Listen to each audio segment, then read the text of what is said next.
Ready আপনারা?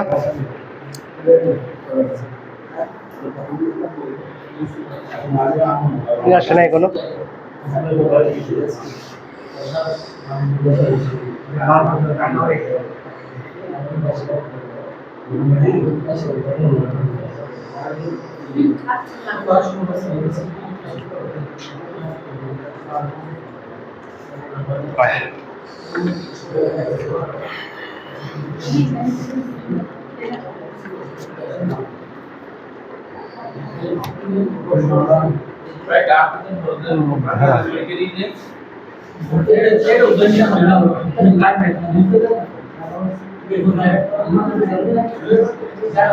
এই তামা দেনে তারা কত কয়টা আছে? তামা দেনের মোট দ্বারা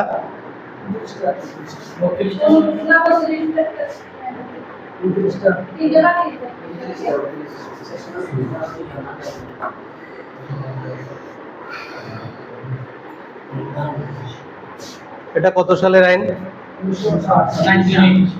আচ্ছা, এটা কোডিফাইড হয় কত সালে?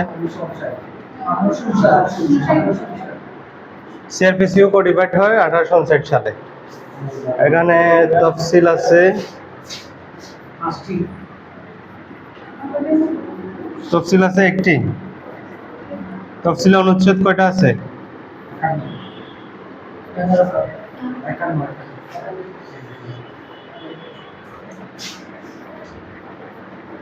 কোথায় 51? সিপিসির আদেশ 51টা বলতেছেন? এটা হচ্ছে তামাদি আইন। তামাদি আইনের তফসিল আছে একটা, যেখানে অনুচ্ছেদ হচ্ছে 183টা।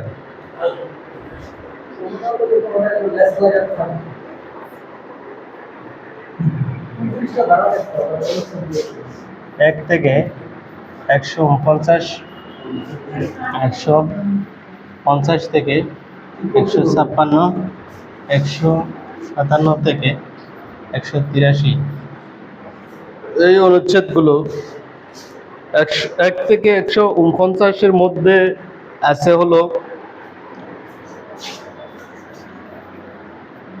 মূল মামলার মেয়াদ সম্পর্কে। এটা হচ্ছে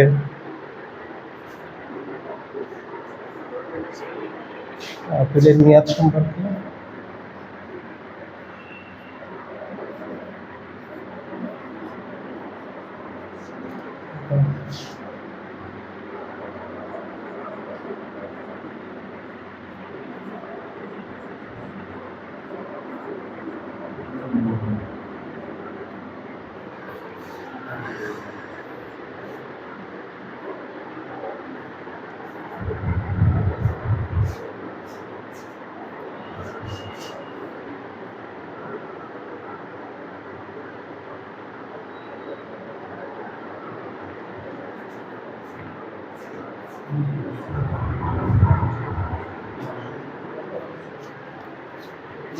এক থেকে 149-এর মধ্যে আছে হচ্ছে বিভিন্ন ধরনের মামলা কতদিনের মধ্যে করবেন সেই তামাদির মেয়াদ।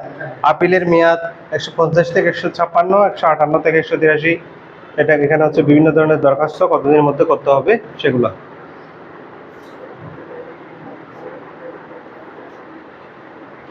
এই আইনটা কি আইন বলেন তো?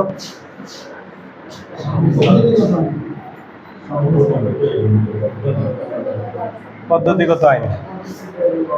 আর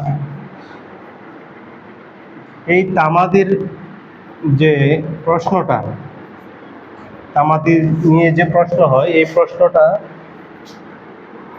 ঘটনাগত ও আইনগত মিশ্র প্রশ্ন। যে তামাদি নিয়ে যে প্রশ্নটা উঠে মামলায়, সেই তামাদি প্রশ্নটা ঘটনার সাথেও এবং আইনের সাথেও সংশ্লিষ্ট। ঘটনাগত আইনগত মিশ্র প্রশ্ন এটা। এই তামাদি আইনটা ফৌজদারি মূল মামলায় প্রযোজ্য নয়। ফৌজদারি মূল মামলায় কি প্রযোজ্য এটা? যে কোনো সময়ও ফৌজদারি মামলা করা যাবে।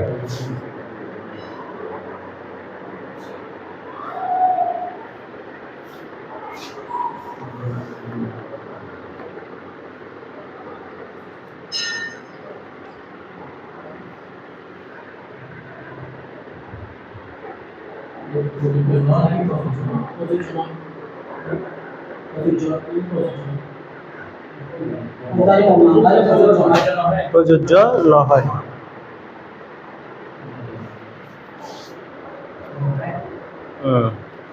যে ফৌজদারি মামলা কি প্রযোজ্য? তামাদি ফৌজদারি মূল মামলায় প্রযোজ্য না। হ্যাঁ, কোথায় কোনটা?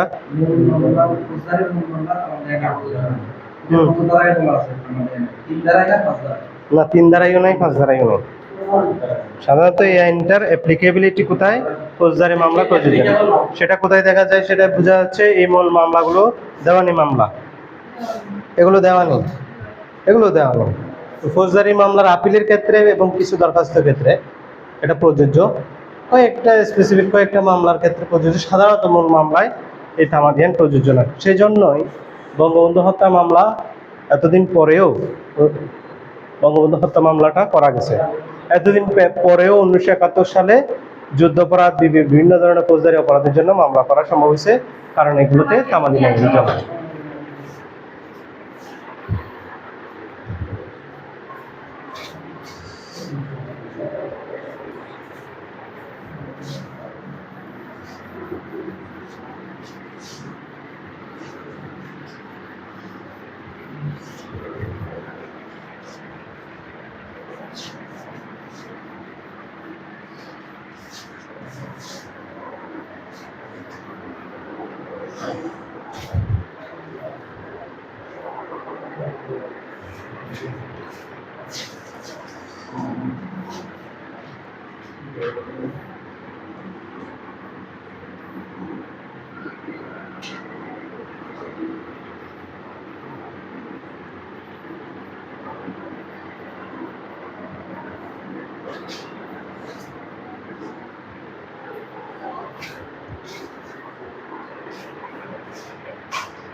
বুঝা গেছে? এই 3 ধারায় বলা হচ্ছে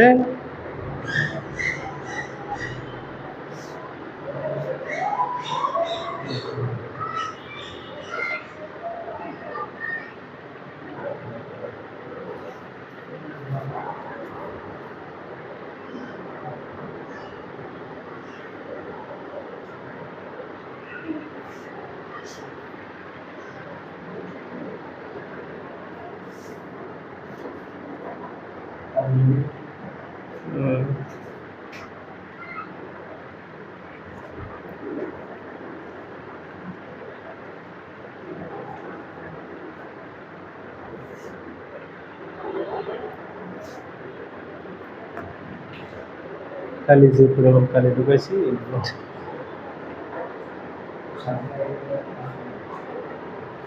পড়াইলে কালি মালি হয়ে যাইতে হবে, এটা আমি বুঝতে পারছি। পড়াইলে যে কালির সাথে আমার নিবিড় সম্পর্ক তৈরি হবে। কালি,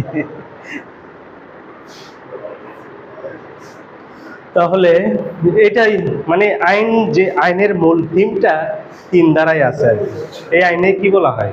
এই আইনটা প্রয়োগ করা হয়েছে, প্রণয়ন করা হয়েছে হচ্ছে কোনো একটা সময় বেঁধে দেওয়া হবে, ওই সময়ের বাইরে মামলা আর করা খারিজ হবে, তামাদি দ্বারা বাড়িতে হলে মামলা খারিজ হবে। এটা মূল মামলাটা 3 ধারায়, মানে মূল থিমটা, এই আইনের থিমটা কোথায়? 3 ধারায়।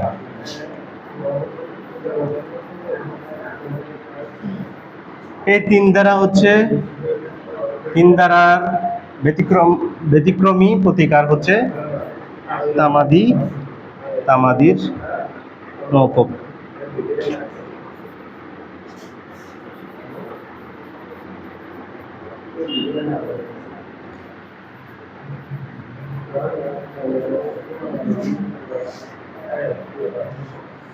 এই যে 5 ধারা বলা হচ্ছে তামাদি হওয়ার পরও এটা আদালত মওকুফ করতে পারে। এটা আদালতের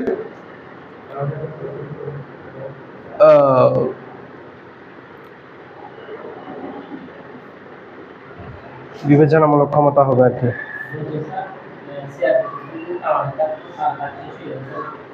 তা 5 বছর পরেও মামলা করা যায়, তাহলে এটা ওইখানেও থাকলে ভালো হইতো, মামলা আর করতে পারতো না, ফৌজদারি মামলা করতে পারতেন।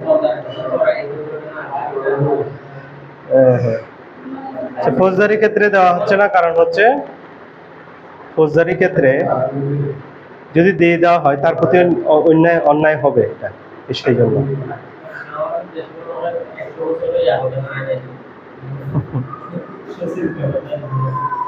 আচ্ছা, তাহলে তামাদি দ্বারা বাড়িত হলে মামলা খারিজ হচ্ছে, সেটা মামলা হোক, আপিল হোক, আবেদনপত্র হোক। কিন্তু এখানে একটা কথা ফেলে গেছি, এখানে যদি বিবাদী যদি আপত্তি না করলেও খারিজ হবে।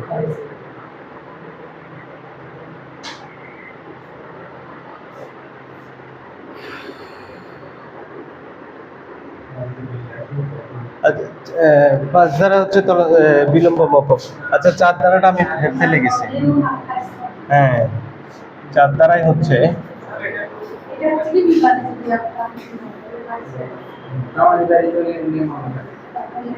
এটা বিবাদীকে সবসময় বলতে হবে না যে তামাদি দ্বারা বাড়িত। এটা আদালতে যদি জানতে পারে, বুঝতে পারে যে এটা তামাদি দ্বারা বাড়িত, তখন মামলা খারিজ হবে, শেষ হবে। আচ্ছা, 4 ধারায় বলা হচ্ছে মেয়াদ যেদিন শেষ হবে, মানে তামাদি যেদিন শেষ হবে, মেয়াদ যেদিন শেষ হবে সেদিন যদি আদালত বন্ধ থাকলে ওইটা যেদিন খুলবে সেদিন প্রযোজ্য হবে। যেদিন খুলবে সেদিনই আমাদের শেষ দিন মনে করা হবে। সেদিনই আমাদের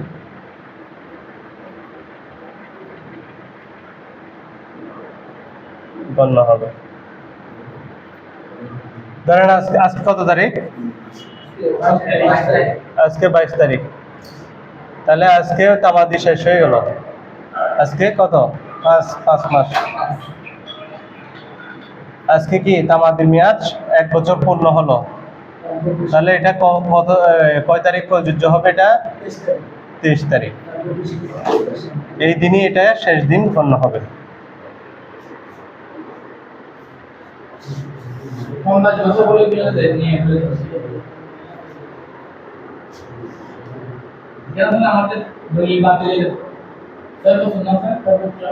দলিল বাতিলের মামলা, দলিল বাতিলের মামলা কয় বছর বলেন তো? দলিল বাতিল কত ধারায় বলেন তো? 39 ধারা। তাহলে কয় বছর তামাদি? 3 বছর।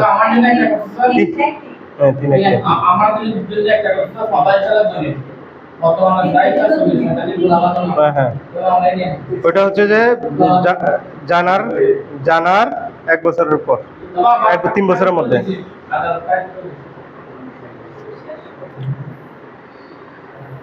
তাহলে 5 ধারায় কি বিলম্ব মওকুফ, তামাদি মওকুফের সুযোগ আছে।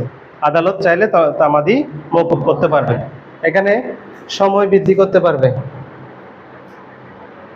তামাদির সময় বৃদ্ধি করতে পারবে, বৃদ্ধির আবেদন করা যাবে।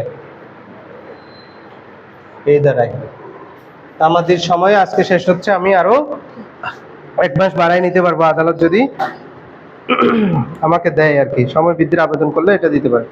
এই 5 ধারা বিলম্ব মওকুফটা করা হবে, মূল মামলায় প্রযোজ্য নয়। মূল মামলার তামাদি শেষ হয়ে গেলে এই 5 ধারায় মামলা হবে না। 5 ধারায় আপনি কোনো বিলম্ব মওকুফ নিতে পারবেন না। মূল মামলায় 5 ধারা প্রযোজ্য নয়। এটা হচ্ছে যে আপিল রিভিউ, রিভিশন এগুলোর ক্ষেত্রে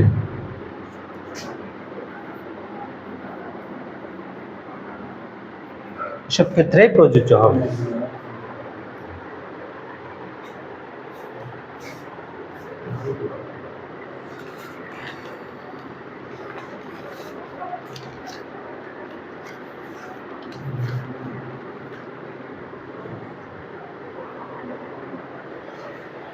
বুঝছেন?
এটা 5 ধারার বিপরীত। 5 ধারায় যেমন মূল মামলায় প্রযোজ্য ছিল না, এটা হচ্ছে মূল মামলায় প্রযোজ্য। রিভিশন আপিল রিভিশনের ক্ষেত্রে প্রযোজ্য নয়। বুঝতে পারছেন?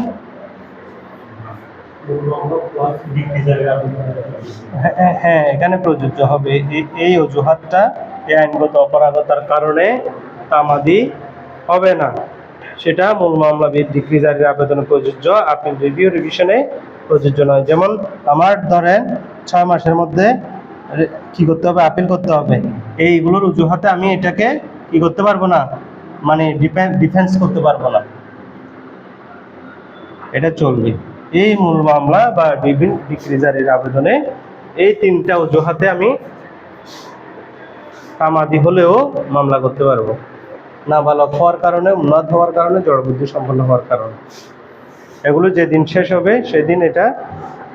সেদিন থেকে তামাদি গণনা হবে। জড়বুদ্ধি সম্পন্ন মানে বুদ্ধি কম।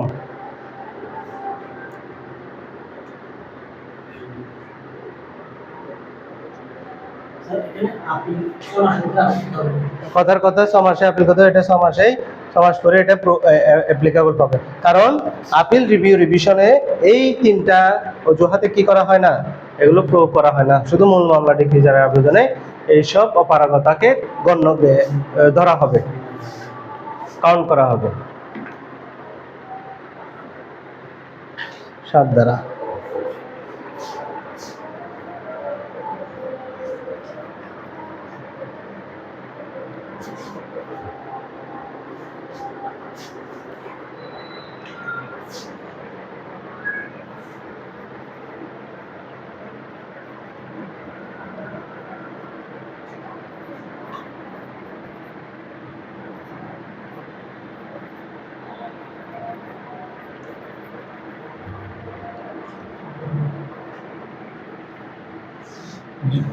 যদি একাধিক বাদী হয় সেখানে একজনের যদি আইনগত অপারগতা থাকে, সেক্ষেত্রে তার ওই যে ব্যক্তির আইনগত অপারগতা আছে সেই ব্যক্তির সম্মতি ছাড়া অন্যান্য বাদীরা দায় মুক্তির সম্ভব।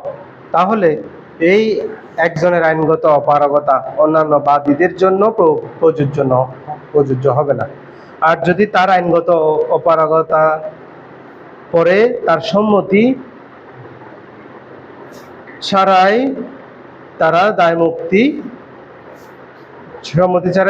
সম্ভব, তাদের ক্ষেত্রে আইনগত অপারগতা প্রযোজ্য নয়। যদি সম্মতি ব্যতীত দায় মুক্তি সম্ভব নয়, তাহলে আইনগত অপারগতা প্রযোজ্য হবে। তাহলে এখানে বাদী আছে 5 জন, 5 জনের মধ্যে একজন হলো অপারগ, সে হচ্ছে নাবালক। এখন এই ব্যক্তির সম্মতি ব্যতীত এরা এই কাজটা করতে পারে না, সম্মতি তার অবশ্যই দরকার হবে। সেক্ষেত্রে সবার জন্য আইনগত অপারগতা কি হবে? অ্যাপ্লিকেবল হবে। যদি এর সম্মতি ব্যতি রেখেই এরা কি করা সম্ভব, এই কাজে দায় মুক্তি সম্ভব, তখন সম্ভব যদি হয় তাদের এই একজনের আইনগত অপারগতা কোনো কাজে আসবে না। এই একজন কি করে দিচ্ছে, এদেরকে আইনগত অপারগ বানাই দিচ্ছে, আবার বানাই দিচ্ছে না। কখন বানাই দিচ্ছে? তার সম্মতি ছাড়া এরা কাজ করতে সম্ভব, দায় মুক্তি সম্ভব, তখন তার এর সম্মতি মূলত আর কি সম্মতি হচ্ছে মেইন। সম্মতি ব্যতীত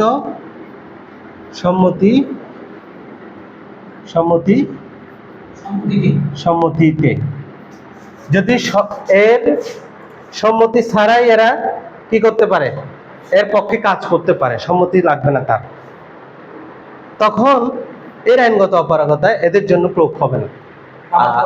হ্যাঁ, যখন এর সম্মতি অবশ্যই প্রয়োজন, তখন এর আইনগত অপারগতা এদের উপরও প্রযোজ্য হবে। এটা 7 দ্বারাই বলা হয়েছে। সে মাইনর, এই জন্য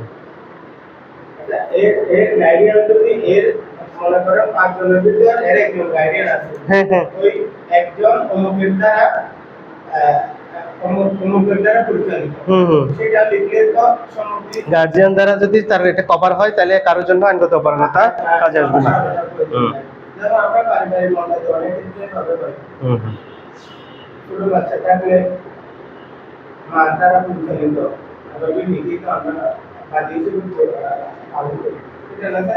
সেটাই।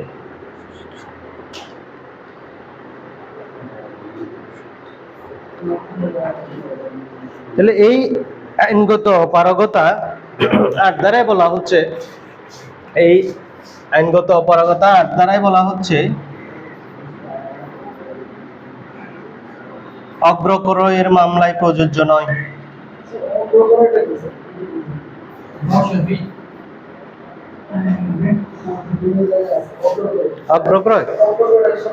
অগ্রক্রয় হচ্ছে যে দুই ব্যক্তি এই প্রপার্টিটা এ বি, এই প্রপার্টিটা দুইজন ব্যক্তি কিনতে চায়। এই প্রপার্টিটা কে কিনতে চায়? এ বি দুইজনে কিনতে চায়। তাহলে এই প্রপার্টিটা বি কি করলো? ক্রয় করলো। ঠিক আছে, বি ক্রয় করলো। তাহলে এই ব্যক্তি মামলা করে সে বলতে পারে এই জমিটা ক্রয়ের অধিকার বি এর থেকে আমার বেশি। হ্যাঁ, এটা এখন এই অগ্রক্রয়ের অধিকার বিষয়ে আলাদা, আবার আপনাকে আইন জানতে হবে অগ্রক্রয়ের অধিকার কার। পাশে থাকে, ওয়ারিশ থাকে, একই খতিয়ানভুক্ত হয়। তাহলে এই বিষয়ে প্রিএমশন বিষয়ে যেখানে আলাপ হবে সেখানে বিস্তারিত বলবো, কখন কিভাবে কার অধিকার সেখানে সাব্যস্ত হয়, প্রিএমশনের অধিকার সাব্যস্ত হয়। এমনি বললে হবে না, কাছাকাছি বললে হবে না। হ্যাঁ, অগ্রাধিকার ভিত্তিতে ক্রয়।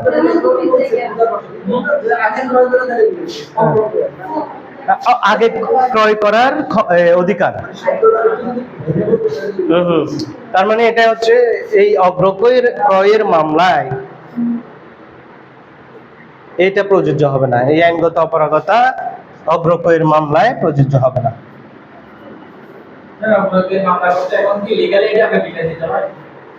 অগ্রপয়ের মামলা করার আগে লিগ্যাল এইড না, 89 ক দ্বারা সব মামলায় বাধ্যতামূলক।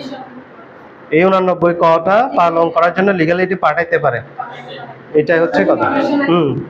লিগ্যাল এইডেও পাঠাইতে পারে, লিগ্যাল এইড ছাড়াও 89 ক হয়। যারা যখন পক্ষরা বলে আবেদন করে তখন লিগ্যাল এইডে যায়, যদি কেউ না বলে ইচ্ছুক না হয় তখন ওরা করতে পারে।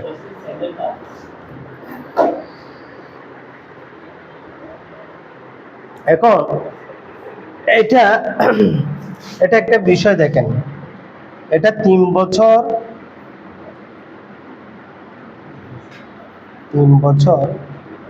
অতিক্রান্তে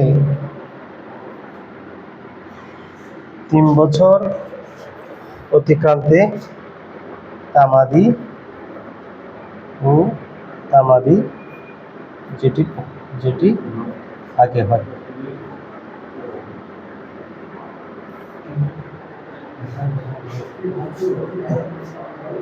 এই জিনিসটা বুঝেন।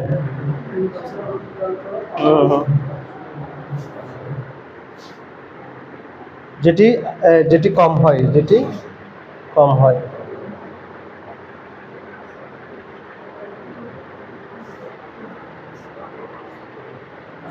3 বছর অতিক্রান্তে ও তামাদি যেটা কম হয় সেটা বলতে ধরেন 2014 সালে তামাদি শুরু হয়েছে, 2014 সাল থেকে। এখন 2014 সালে এর বয়স হচ্ছে যে 14 বছর, তাহলে এই তামাদি শেষ হবে কত বছরে?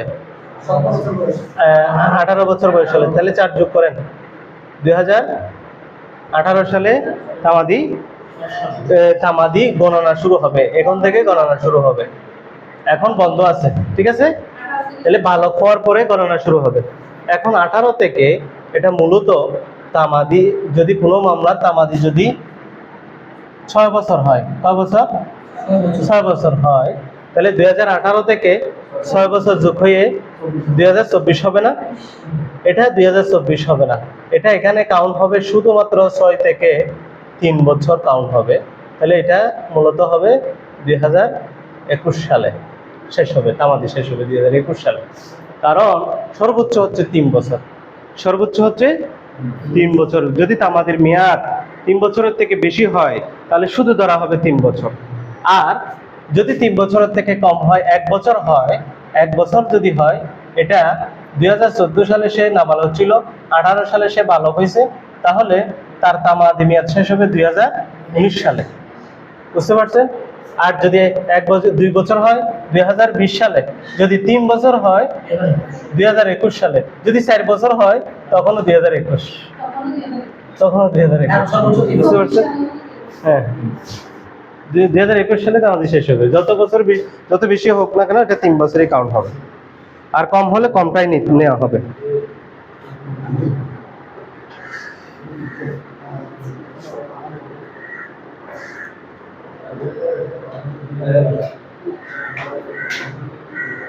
এরকম হিসাবগুলো এমসিকিউ হচ্ছে, এরকম হিসাবটাই এমসিকিউ হয়।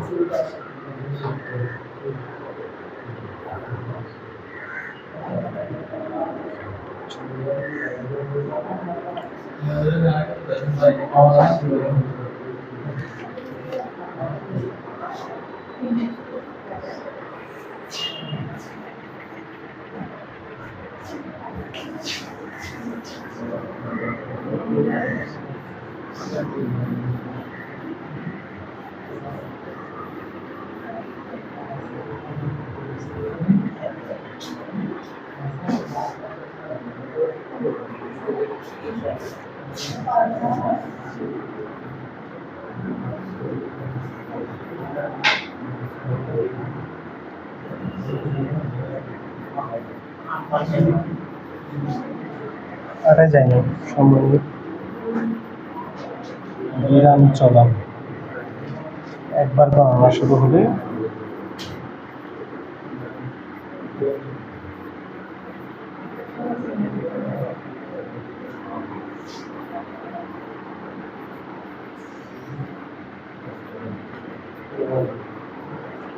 তামাদি যদি একবার গণনা শুরু হয় তখন এটা আর থামবে না।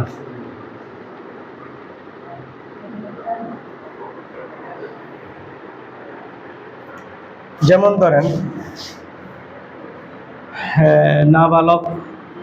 নাবালক ছিল, সে সাবালক হয়েছে 2018 সালে, সাবালক।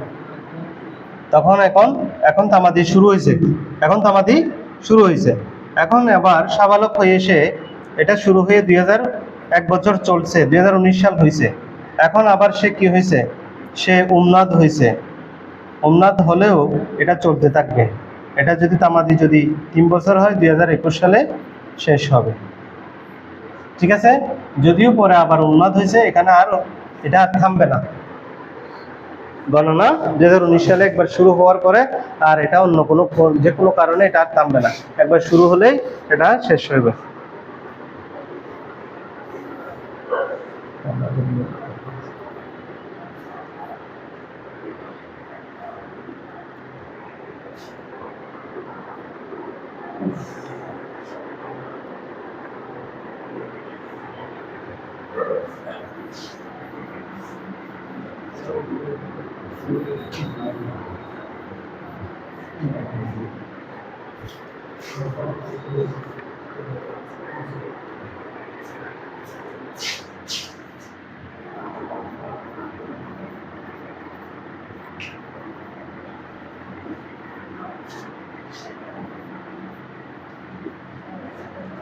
আমাদের মেয়াদ গণনা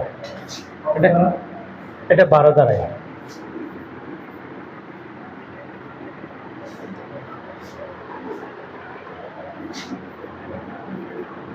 যেদিন থেকে আরম্ভ হবে, আরম্ভের দিন বাদ যাবে।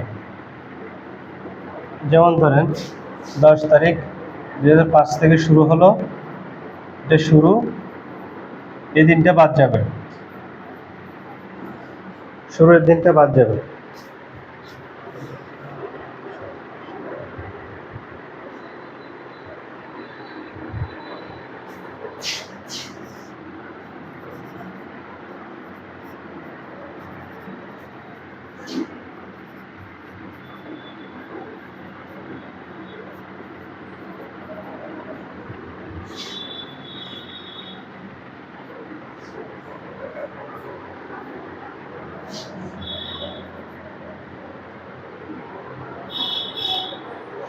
ছয়মুহরি বা নকল সংগ্রহ করতে যে সময় লাগবে সেটা বাদ যাবে। আদালত থেকে রায় বা রুয়েদাদ, ওই যে সুলে ডিক্রি আর কি, এগুলো উত্তোলনের সময় উত্তোলনের ব্যয়িত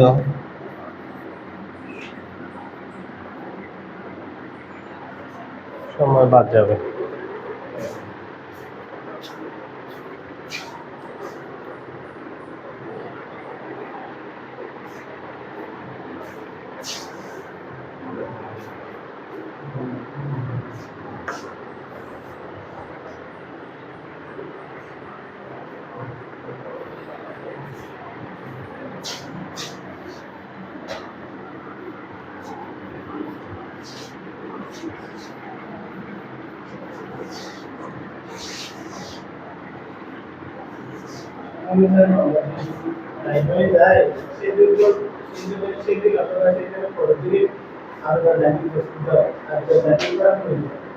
যেখানে হচ্ছে রায় কপি জমা দিতে হবে, সেখানে রায় উত্তোলন করতে যে সময়টুকু লাগবে সেই সময়টুকু বাদ যাবে।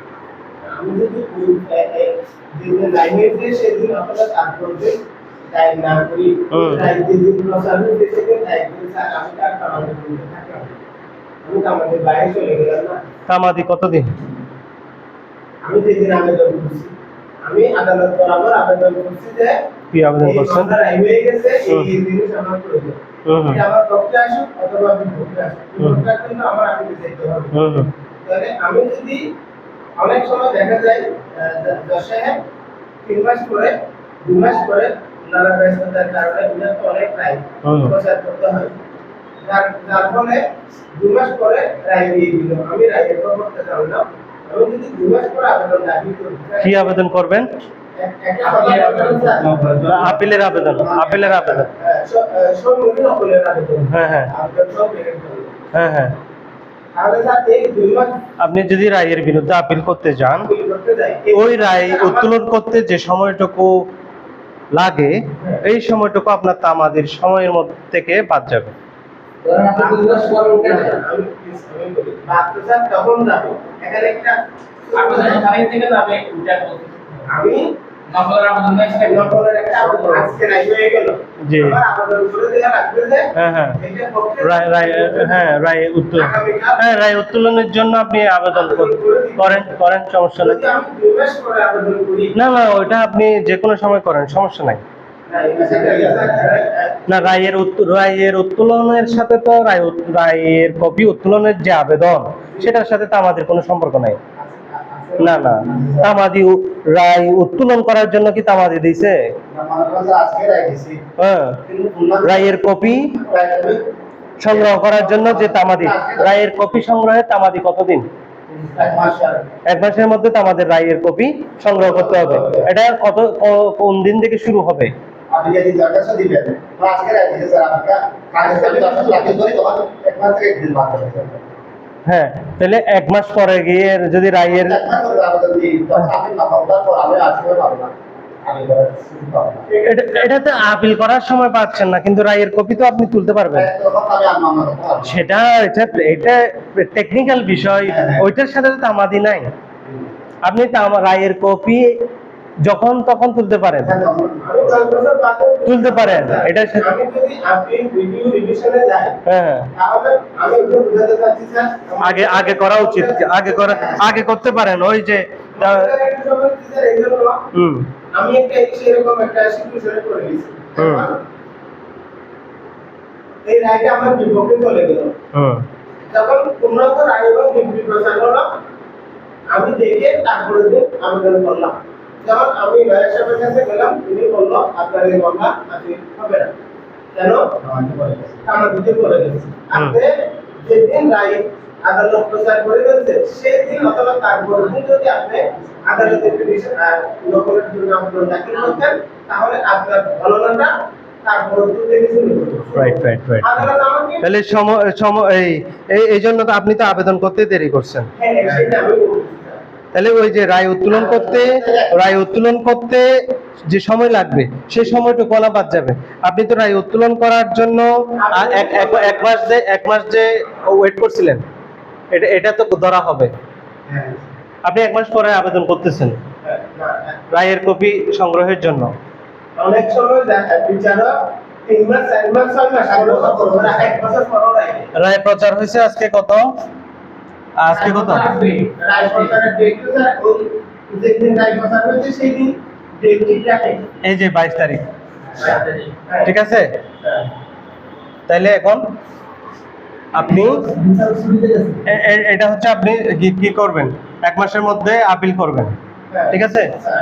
1 মাসের মধ্যে আপিল করবেন। তাহলে 22, তাহলে এটা করতে হবে 23, 10, 11 এর মধ্যে কি করবেন? আপিল করবেন। তাহলে এখন আমি আজকে 22 তারিখ রায় প্রচার হয়েছে, আমি রায়ের কপির জন্য আবেদন করছি, আজকে আবেদন করছি, ঠিক আছে? আজকে আবেদন করছি, আমি রায়ের কপি পাইলাম হলো ধরেন 30/10/26-এ। তাহলে আমার এখানে 22 থেকে 30-এ যে 8 দিন সময় গেল, এই 8 দিন এখানে যোগ হবে। হ্যাঁ, এখানে 8 দিন যোগ হবে, 29/10/26 হবে। আমি বুঝাতে চেয়েছিলাম একজন বিচারক ব্যস্ততার কারণে রায়টা মনে করেন 6 মাস করে প্রচার করলো। আমি যদি আবেদনটা দাখিল করে রাখি, তাহলে আমার মামলাটা দিতে যাচ্ছে না, মানে ওই সময়টুকু যাচ্ছে না। এই সময়টুকু যদিও আপনি আইনে এটা বাদ যাচ্ছে, আপনি চাচ্ছেন এই সময়টুকু যেন টাইম কিল নাও, আগেই আবেদন করতে পারবেন। যেদিন আমাকে নকল সেকশন থেকে আমাকে নকল ডেলিভারি দেবে, সেদিন থেকে আমার 1 মাস আবেদন করতে পারবেন। সেদিন থেকে আমার 1 মাস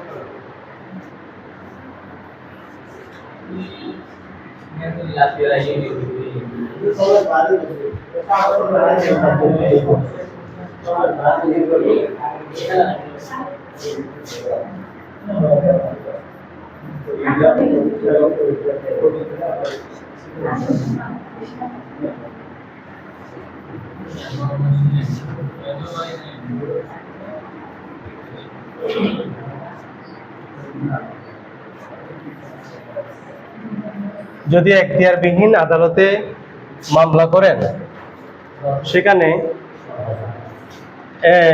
যেদিন ফেরত দিবে দায়ের এবং ফেরত, এখানে যে সময়টুকু যাবে এই সময়টুকু তামাদি থেকে বাদ যাবে।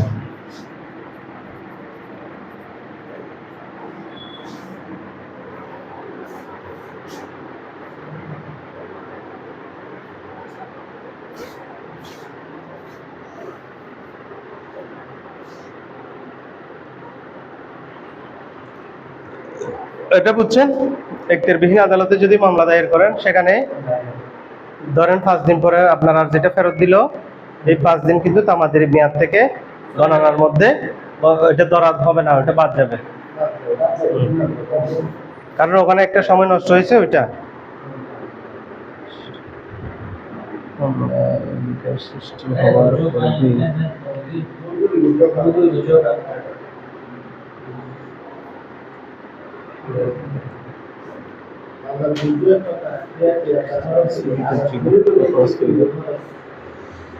ডিক্রি জারি স্থগিত ছিল,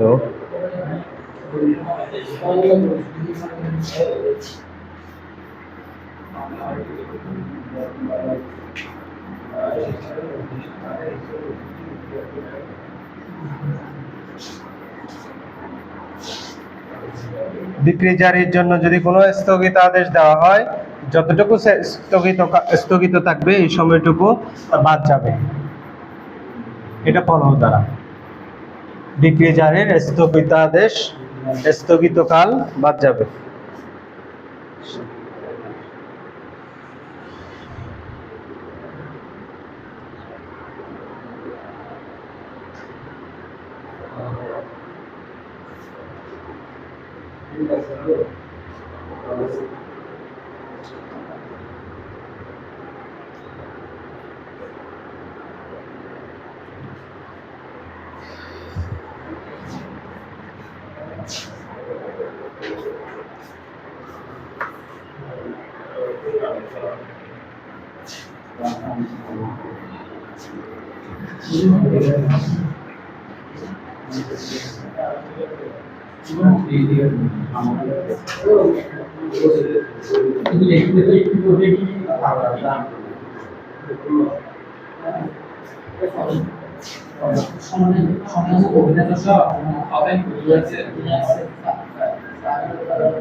এটা হচ্ছে 17 ধারা।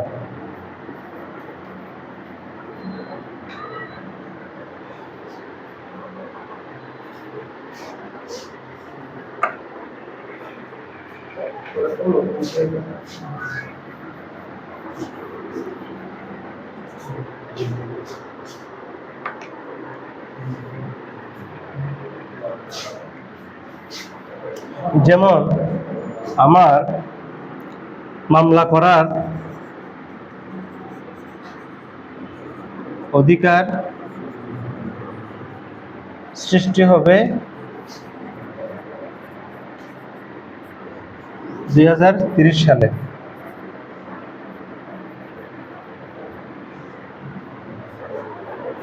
তাহলে এটা মারা গেল 2028 সালে।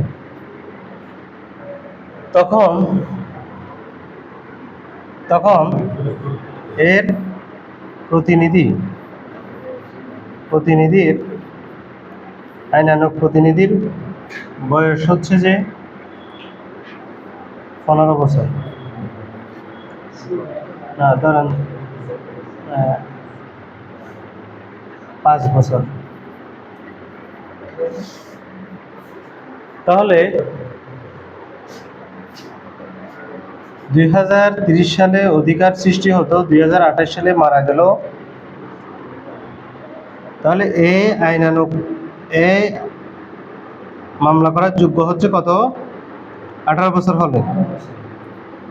তাহলে 28 সালে তার বয়স হচ্ছে 5 বছর। তাহলে 18 বছর কখন হচ্ছে? 28 সালে তার বয়স হচ্ছে 5 বছর। 18 বছর হলে 18 বছর পুরানোর জন্য আরো 13 বছর দরকার। যোগ 13, 28-এর সাথে যোগ 13, 2041। এই 2041 না হওয়া পর্যন্ত তামাদি গণনা স্থগিত থাকবে। তামাদি স্থগিত থাকবে 2041 পর্যন্ত। এটা স্থগিত থাকবে না, ও মারা গেছে। প্রতিনিধি মামলা করার যোগ্য হওয়া পর্যন্ত তামাদি স্থগিত থাকবে না। মামলা করার অধিকার সৃষ্টি হতো একজন ব্যক্তির 2030 সালে, সে মারা গেছে। তার আইনানুগ প্রতিনিধি যতদিন পর্যন্ত সাবালক না হয় ততদিন পর্যন্ত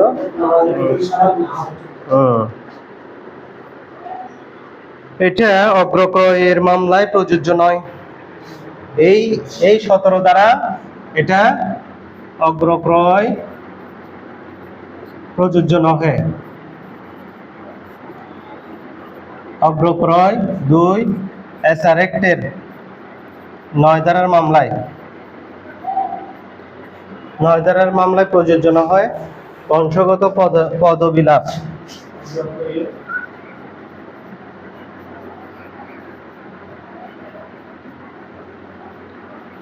এই 3 ক্ষেত্রে এই 17 ধারা প্রযোজ্য নয়।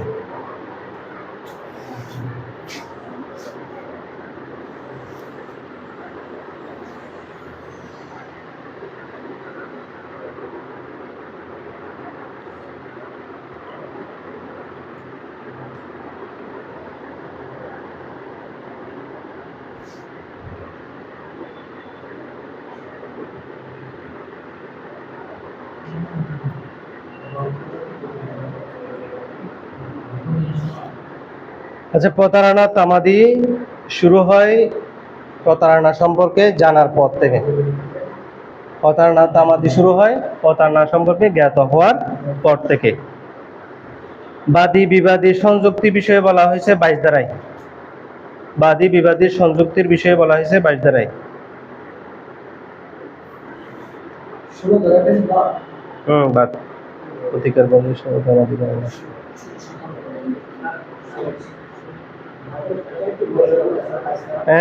প্রতারণা তামাদি গণনা শুরু হবে, তামাদি শুরু হয় প্রতারণা বিষয়ে জ্ঞাত হওয়ার পর থেকে। আর বাদী বিবাদী সংযুক্তি বিষয়ে তামাদি আইনে বলা হয়েছে 22 ধারায়। বাদী বিবাদী সংযুক্তি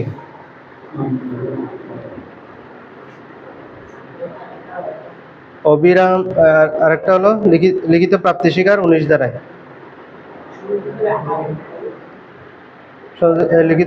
লিখিত প্রাপ্তি স্বীকার এটা হ্যাঁ, এটা এখানে ধারা নাই, জাস্ট এটা বললাম। তামাদিটা কখন শুরু হয়? যে কোনো সংযুক্তি 22 ধারায়। 20 ধারা বলি নাই। আচ্ছা, অবিরাম চুক্তিভঙ্গের ফলাফল 19টা হচ্ছে লিখিত প্রাপ্তি স্বীকার বিষয়ে বলা হয়েছে।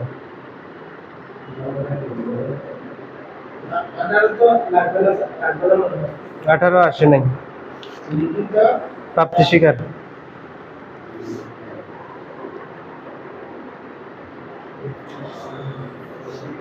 এসে হচ্ছে 19,000